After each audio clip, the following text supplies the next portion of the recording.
이거 큰일 난 거 아니에요? 현실적인 생각을 하시는 분들도 있지만 5등급제에서 1등급이니까 많은 학부모님들이 조금은 낫겠지라고 생각하시는 분들도 있어요. 1등급 비율이 4%에서 10%로 늘어났잖아요. 겉으로 보기에는 1등급 많으니까 좋다. 그치만 상위권 경쟁은 더 치열해졌습니다. 서울권 주요 대학이 상위권 5등급제 합격 선이 인문 1.2에서 1.6, 자연은 1.0에서 1.4. 그래서 1등급도 상위 1등급이 의미가 있다. 이렇게 보셔야 돼요. 전국 전 과목 1등급이 학생 수가 기존에는 이제 766명이었다라고 하면 약 7,300명으로 이제 추정이 되죠. 1등급은 늘었지만 1등급 안에서 내부 경쟁이 굉장히 심화될 수밖에 없는 구조예요. 이 말이 뭐냐면 한 과목에서 2등급이 매우 치명적일 수 있다. 만약 내 아이가 영어 3등급이야. 고1 때 3등급. 고2 되면 오르겠지. 이거는 굉장히 좀 위험한 그런 상황이라고 보셔야 돼요. 초반에 학생들이 이 3등급 이상, 그러니까 2등급, 1등급 나오지 않으면 굉장히 힘들다.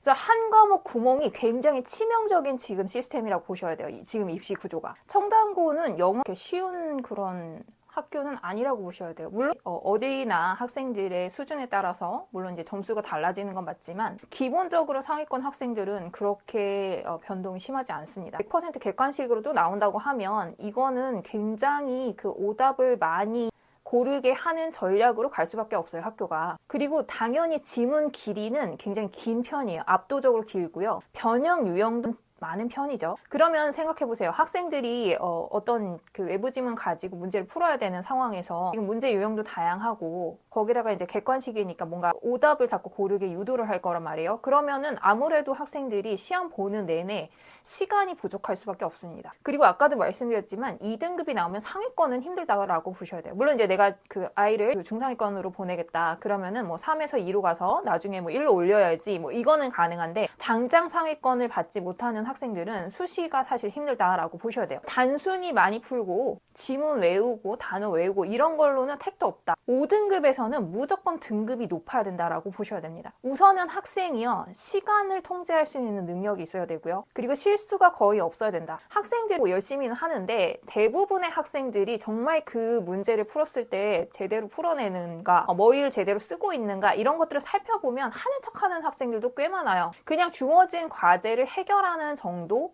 태스크를 하고 있다 이런 정도로 가고 있기 때문에 이렇게 해서는 성적이 오르기 힘듭니다. 물론 이제 이렇게 해가지고 이미 나오는 학생들은 이미 성적이 높다고 보셔야 돼요. 이걸로 이미 되는 학생들은 그렇게 하면 되는데 그렇지 않은 학생들 중학교 때 기본기가 탄탄하지 않아가지고 내신을 따기 굉장히 어려운 학생들 있잖아요. 그러니까 자기의 어떤 구멍이 뭔지도 모르고 전략도 없고 아니면 그 구멍이나 본인이 약점은 아는데 거기에 대한 공부 방법이라든지 아니면은 느슨하게 공부하는 학생들도 꽤 많아요. 그러니까 숙제를 하긴 하는데 그거를 정말 치밀하게 촘촘하게 하냐 그렇게 봐야 됐을 때 그렇지 않은 경우도 많다. 왜냐면은 시험 기간에는 할 게 너무 많아요. 그래서 이제 그때 몰아쳐서 공부를 하려고 하면은 이것도 해야 되고 저것도 해야 되고 사실 이제 시간이 부족하다는 거죠. 그래서 그 전부터 공부를 해놔야 하는데 그럼 얼마만큼의 실력을 가지고 있는가. 왜냐하면 응용 문제를 가지고 본인이 그 문제를 당장 그 시험 시간에 문제를 해결할 수 있는 그런 능력을 가져야 되는데 그런 능력들은 한 번에 나올 수가 없다는 거죠. 그런 능력은 본인이 가지고 있던 여러 가지 그 소스 중에서 골라내가지고 그걸 선별해서 정답을 찾아내는 그런 힘이 있어야 되는데 그런 부분에서 이제 취약한 학생들이 꽤 많습니다. 자, 그러면 우리 학생들 어떻게 해야 되냐? 1등급을 받기 위해 혹은 2등급 혹은 성적을 올리기 위해 해야 하는 것이 반드시 있겠죠. 내신은 굉장히 극강의 성실도를 가진 학생들이 성적이 잘 나올 수밖에 없는 구조예요. 이거는 단발적으로 잠깐 내가 공부해가지고 반짝해서 성적이 나온다. 그럼 그 학생 머리가 굉장히 좋은 거예요. 근데 대부분의 학생들은 그러기가 힘들다. 왜냐면 선생님들이 너무 잘 알아서 그런 문제를 낼 수가 없어요. 아이들이 그냥 찍어가지고 문제 푸는 거 원하지 않습니다. 자, 그래서 우선은 첫 번째 뭐냐. 본인이 동기가 확실하지 않은 학생들이 있잖아요. 그러면 그런 학생들은 아주 강력한 동기부여가 필요하겠죠. 내가 이걸 왜 해야 하는가? 특히 1학년 1학기 때는 본인이 이제 꿈에 부풀어 있다든지 아니면 뭔가 입시를 해봐야겠다 이런 그 막연함이 있는 학생들이 있어요. 그러니까 현실적이지 않은 부분들이 있다는 거죠. 그래서 그런 부분에서 본인들이 멘탈이 나가지 않게 공부를 굉장히 빡세게 할 수 있는 강력한 동기가 필요합니다. 만약에 동기가 좀 약한 학생들은 이제 그 공부 습관, 그러니까 성실도가 굉장히 높은 상태에서 공부를 하게 되면 또 성적이 잘 나오죠. 근데 만약에 두 가지 다 갖추지 못하고 본인이 실력도 약하다. 그러면은 이런 부분들을 반드시 잡아주면서 공부를 해야 고등학교 3년 동안 내신을 해서 상위 등급을 받을 수 있어요. 자, 두 번째는 뭐냐면 논리독해인데요. 선생님이 하는 방식은 이제 논리독해입니다. 왜냐면 이제 단순 해석과 단어를 조합함으로써 문제를 푸는 방식은 한계가 있어요. 그리고 특히 선생님들이 많이 외부 지문을 가져오실 때 수능의 그 모의고사 유형의 문제를 많이 가지고 오기 때문에 거기에서 나오는 그 메인 아이디어라든지 논지라든지 아니면 근거라든지 이 글이 어떻게 전개됐는지 이런 것들을 알게 되면 글을 빨리 읽어낼 수 있기 때문에 해석이 막 차곡차곡 그러니까 촘촘하게 되지 않더라도 글에 어떤 관통하는 그 핵심은 빠르게 알 수 있다. 그러면 독해하는 힘이 있기 때문에 글을 읽어내는 힘도 당연히 강할 수밖에 없습니다. 그래서 학생들이 이제 감으로 풀어가지고 성적이 좀 나오는 학생들이 있는데 그거는 이제 1, 2학년 때나 가능하고요. 고3 때는 그러기가 힘들어요. 그래서 그런 훈련들을 1, 2학년 때부터 저학년 때부터 준비를 하시고 내신에다 적용을 시키면서 조합을 하는 그런 방식으로 가게 됩니다.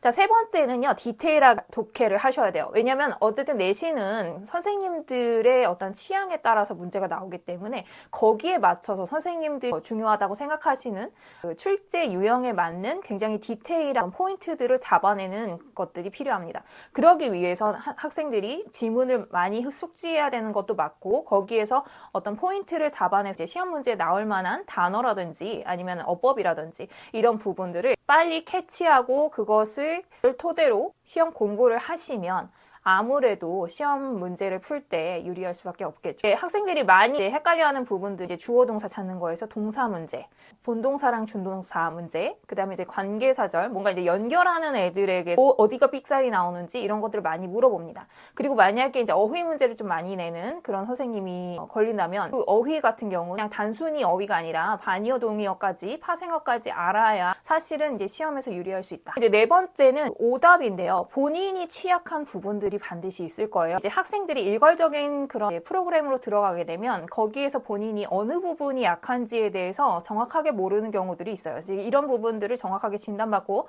본인이 그 모르는 부분, 그러니까 취약한 부분에서 해결을 반드시 하고 넘어가야 됩니다. 그렇지 않으면 일괄적인 공부를 하다가 만약에 그런 오답을 제대로 처리하지 못하고 시험을 보게 되면 또 똑같은 오답을 하게 되는 가능성이 높아요. 그리고 이런 오답은 본인이 습관처럼 갖고 있는 잘못된 사고 능력, 사고 처리 방식 때문이에요. 그래서 이제 이런 부분들을 좀 면밀하게 볼 필요가 있습니다. 자, 이렇게 된다 하더라도 기본적으로 내신의 그 양은 많기 때문에 그리고 지문 길이가 아까 길다고 얘기했잖아요. 절대적인 훈련 양이 필요합니다. 이게 주 1회 수업을 풀로 듣는다고 하더라도 그 안에서 해결해야 될 단어라든지 해석이라든지 어법이라든지 다양한 변형 문제 이런 것들을 제대로 소화하고 와야 학생들이 상위 등급을 받을 수 있다는 거죠. 그리고 이런 것들은 반복 패턴이 있기 때문에 거기에 맞춰서 훈련하는 연습도 필요해요. 그래서 이제 기계적으로 문제를 푸는 그런 훈련도 많이 필요하겠습니다. 그래서 학생들이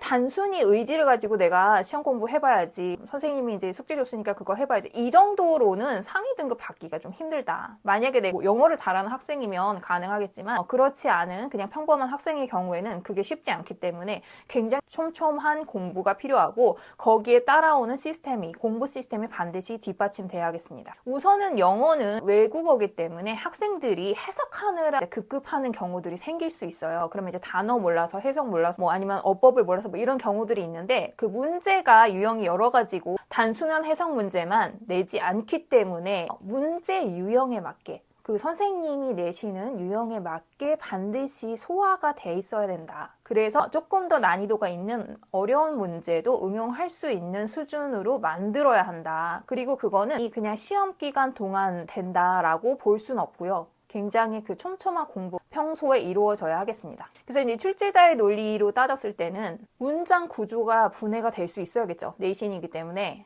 그리고 글 전체 프레임 잡는 거.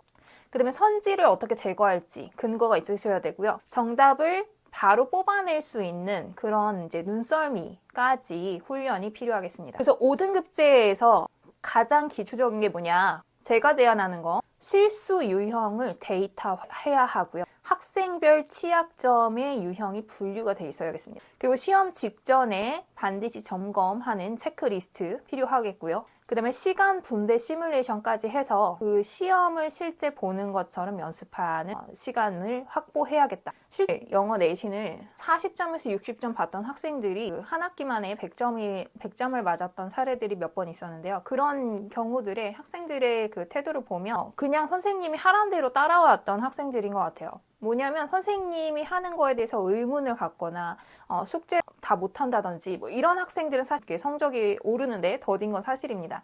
그렇지만 본인이 정말 의지가 있고 선생님이 하라는 대로 따라오겠다라고 하면 성적은 정직하게 나오는 것 같습니다.